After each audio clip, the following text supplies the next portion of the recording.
LR, the Liberal Redneck here, coming to you from a country where the church collection plate is showing a major slowdown in offerings.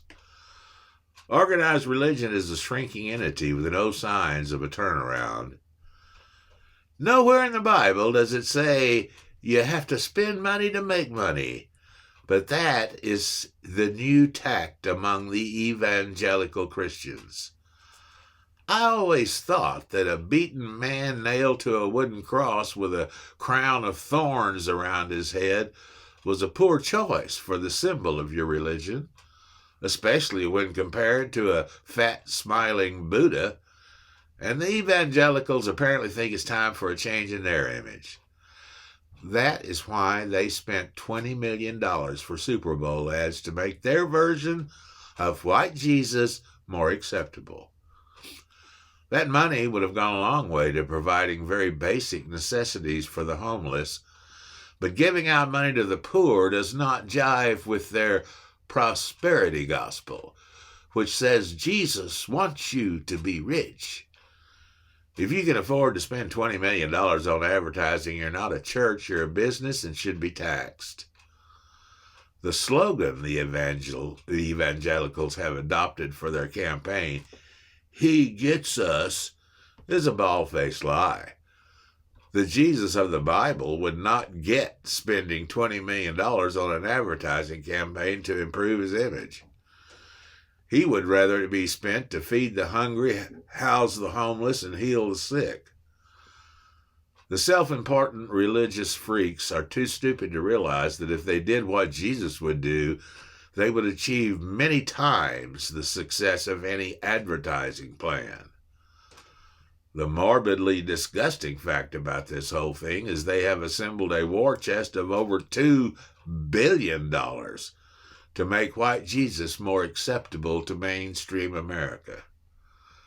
The saving grace is that their plan will disgust normal religious people and will increase departures instead of bringing more to the fold. When Congresswoman Alexandria Ocasio-Cortez tweeted, "Something tells me Jesus would not spend millions of dollars on Super Bowl ads to make fascism look benign," Fox News' correspondent Joe Concha responded in the expected manner. "So the Congresswoman who has been in Congress for 2 terms that has yet to see one piece of sponsored or co-sponsored legislation passed, or even remotely taken seriously, the perpetually outraged Alexandria Ocasio-Cortez, is outraged over this ad? Wow, shut the front door. Of course she is. If she isn't complaining about something, then it isn't a day ending in Y.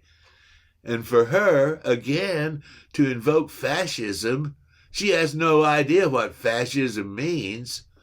And the good news is that the He Gets Us campaign was launched in March of last year. It plans to spend $2 billion over the next several years. So get used to seeing these ads. They certainly have the money to get the word out again." What he failed to mention was the financiers were notorious proponents of right-wing orthodoxy. They include the ultra-rightist Hobby Lobby CEO Danny Green and the virulently anti-LGBTQ Alliance Defending Freedom, which the Southern Poverty Law Center has identified as a hate group. According to the SPLC, the Alliance claims that a homosexual agenda will destroy Christianity and society. And that's the good news? No, the good news is that the people behind this travesty are blithering idiots. For the record, AOC was a co-sponsor of 31 bills that were passed into law.